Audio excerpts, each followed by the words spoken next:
பொங்கல் பண்டிகையை ஒட்டி தமிழகம் முழுவதும் புத்தாடை மற்றும் இதர பொருட்களை வாங்க கடை வீதிகளில் பொதுமக்கள் குவிந்தனர். ஞாயிற்றுக்கிழமை விடுமுறை காரணமாக மக்கள் அதிக அளவில் வருகை தந்ததால் விற்பனை களை கட்டியது.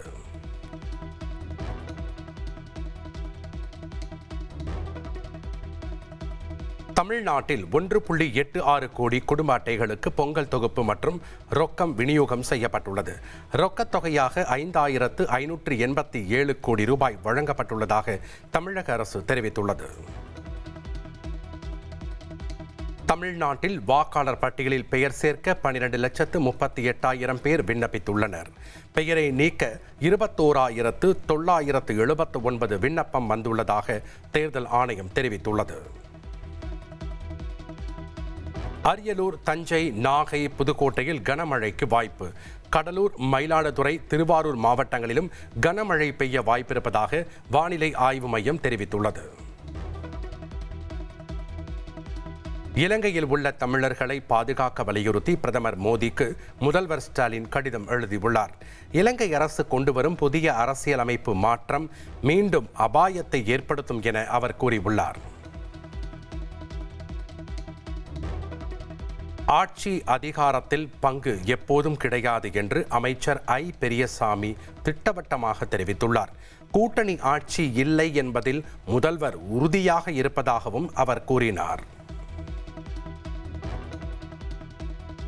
திமுக கூட்டணியில் இணைய ராமதாஸ் பேச்சுவார்த்தை நடத்தி வருவதாக அமைச்சர் ராஜ கண்ணப்பன் தெரிவித்துள்ளார்.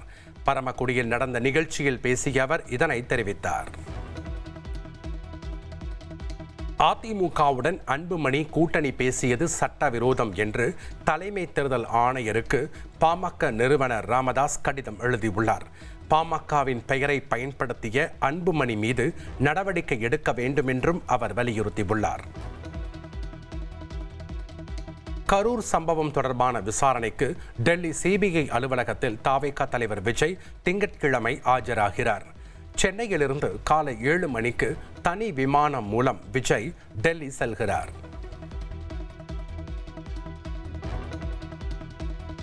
பழைய 100 நாள் வேலை திட்டத்தை 125 நாட்களாக உயர்த்தியது ஊழல் தடுப்பு நடவடிக்கை என்று பாஜக தேசிய செயல் தலைவர் நிதின் நபின் தெரிவித்துள்ளார். கோவை மாவட்டம் நீலாம்பூரில் மத்திய அரசின் ஊரக வேலைவாய்ப்பு திட்ட பணியாளர்களை பாஜக தேசிய செயல் தலைவர் நிதின் நபின் நேரில் சந்தித்து உரையாடினார்.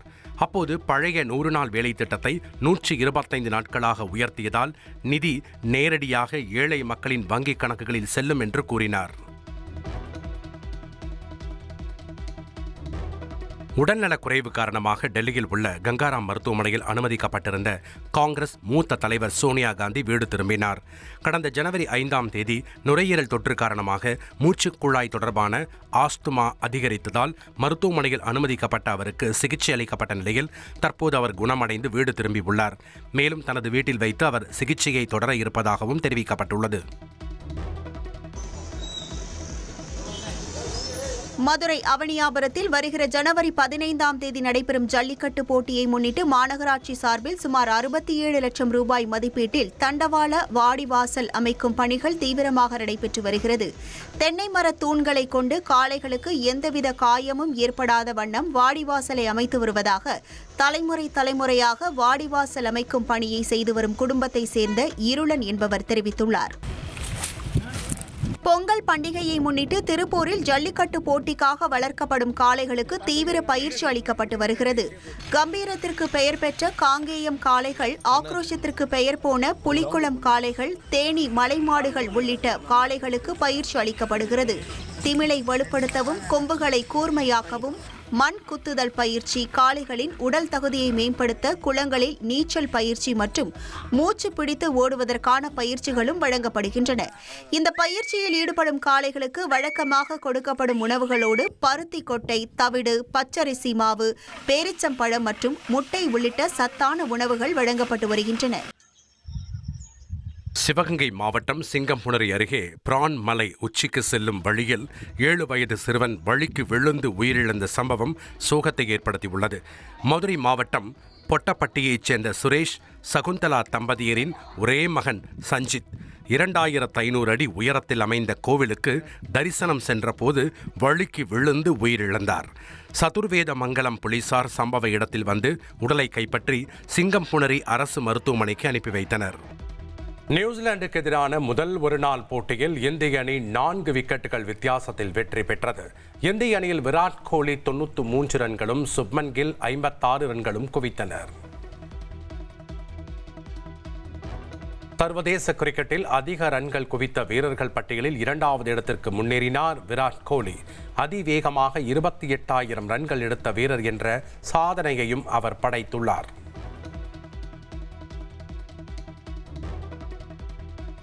இந்திய அணிக்கு எதிரான முதல் ஒருநாள் போட்டிக்கான நியூசிலாந்து அணியில் தமிழ்நாட்டை பூர்வீகமாக கொண்ட வீரர் இடம்பெற்றுள்ளார். வேலூரில் பிறந்த அசோக்கின் குடும்பம் அவருக்கு 4 வயதாக இருந்தபோதே நியூசிலாந்தின் ஆக்லாந்திற்கு குடியேறியது. இதனைத் தொடர்ந்து நியூசிலாந்து கிரிக்கெட் அணியில் கடந்த 2023 அறிமுகமான ஆதித்யா அசோக் நியூசிலாந்து கிரிக்கெட் அணி இந்தியாவில் சுற்றுப்பயணம் மேற்கொண்டு விளையாடும் 3 ஒருநாள் மற்றும் 5 T20 போட்டிகள் கொண்ட தொடரில் இடம் பிடித்துள்ளார். சென்னையில் வடபழனி போரூர் இடையேயான மெட்ரோ ரயில் சோதனை ஓட்டம் வெற்றிகரமாக நடத்தி முடிக்கப்பட்டது. கடந்த ஜூன் மாதத்தில் பூந்தமல்லி முதல் போரூர் வரை மெட்ரோ ரயில் சோதனை ஓட்டம் நடத்தி முடிக்கப்பட்ட நிலையில் ரயில்வே வாரியத்திலிருந்து வேக சான்று கிடைக்கப்பெற்றவுடன் விரைவில் பூந்தமல்லி கோயம்பேடு இடையே மெட்ரோ ரயில் சேவை துவங்கும் என்று தெரிவிக்கப்பட்டுள்ளது. இந்த நிலையில் போரூர் வடபழனி இடையே சுமார் 45 நிமிடங்களுக்கு சோதனை ஓட்டம் வெற்றிகரமாக நடந்து முடிந்துள்ளது. சம்பந்தப்பட்ட வழித்தடத்தில் ரயிலை இயக்கி தண்டவாளத்தின் செயல்திறன், சிக்னலிங் அமைப்பு, ரயில் பெட்டியின் இயக்கத்திறன், பிரேக்கிங் சிஸ்டம் ஆகியவை சோதனை ஓட்டத்தில் கண்காணிக்கப்பட்டது.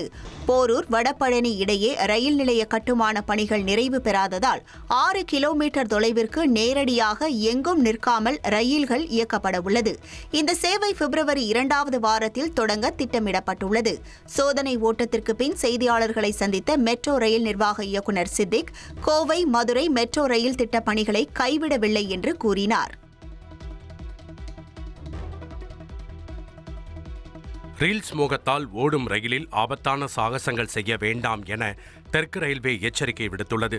திருவள்ளூர் மாவட்டம் கவரப்பேட்டை ரயில் நிலையத்தில் 2 பள்ளி மாணவர்கள் ஓடும் ரயிலில் தொங்கி பிளாட்பாரத்தில் காலணிகளை வைத்துச் செல்லும் காட்சிகள் சமூக வலைதளங்களில் பரவி பரபரப்பை ஏற்படுத்தியது. இந்நிலையில் தெற்கு ரயில்வே அதிகாரப்பூர்வ வலைதளத்தில் ரீல்ஸ்க்காக ரிஸ்க் எடுக்க வேண்டாம் என்றும் 1 நிமிடம் தவறினால் மொத்த வாழ்க்கையும் போய்விடும் என எச்சரிக்கை விடுத்துள்ளது.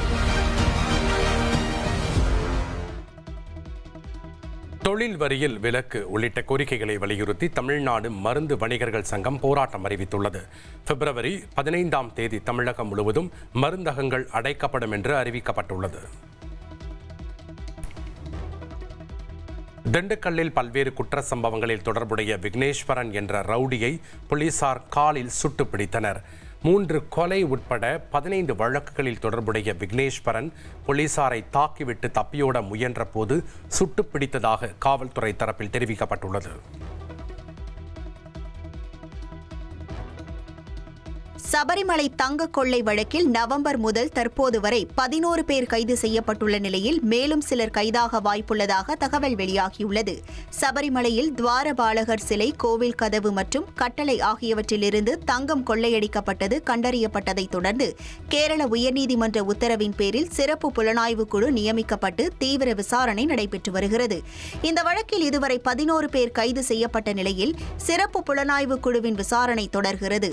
இதற்கிடையே கம்யூனிஸ்ட் கட்சியைச் சேர்ந்த முன்னாள் அறநிலையத்துறை அமைச்சரும் தற்போதைய சட்டமன்ற உறுப்பினருமான கடகம்பள்ளி சுரேந்திரனை வரவழைத்து சிறப்பு புலனாய்வு குழுவினர் விசாரணை மேற்கொண்டனர். எனவே இந்த விவகாரத்தில் தொடர்புடைய மேலும் சிலர் கைதாக வாய்ப்புள்ளதாக கூறப்படுகிறது. காஞ்சிபுரம் மாவட்டம் ஸ்ரீபெரும்புதூர் அருகே ஊராட்சி மன்ற உறுப்பினரின் கணவரை ஊராட்சி தலைவரின் மகன் அரிவாளால் வெட்டிய சம்பவம் பரபரப்பை ஏற்படுத்தியுள்ளது. ஸ்ரீபெரும்புதூரை அடுத்த மலைப்பட்டு கிராமத்தில் பொங்கல் பரிசு தொகுப்பு விநியோகிப்பது தொடர்பாக ஊராட்சி தலைவர் பத்மநாபனுக்கும் திமுக நிர்வாகியும் ஊராட்சி மன்ற உறுப்பினர் நந்தினியின் கணவருமான சண்முகத்திற்கும் இடையே பிரச்சனை ஏற்பட்டுள்ளது. இந்நிலையில் சண்முகத்தை ஊராட்சி தலைவர் பத்மநாபனின் மகன் லட்சுமணன் அரிவாளால் வெட்டியுள்ளார். தலையில் காயமடைந்த சண்முகம் குரோம்பேட்டை அரசு மருத்துவமனையில் அனுமதிக்கப்பட்டுள்ள நிலையில் லட்சுமணன் மற்றும் அவருடன் இருந்த ராம்குமாரை போலீசார் கைது செய்தனர். மதுரை திருநகரில் நீண்ட காலமாக மக்கள் பயன்பாட்டில் உள்ள அண்ணா பூங்காவின் பெயரை ஸ்டெம் பூங்கா என பெயர் மாற்றம் செய்ததற்கு பொதுமக்கள் மற்றும் அரசியல் கட்சியினர் எதிர்ப்பு தெரிவித்ததால் பரபரப்பு ஏற்பட்டது. பொதுமக்களின் தொடர் போராட்டம் மற்றும் திருப்பரங்குன்றம் எம்எல்ஏ ராஜன் செல்லப்பா பேச்சுவார்த்தைக்கு பின் ஸ்டெம் பூங்கா என்ற பெயர் அளிக்கப்பட்டது.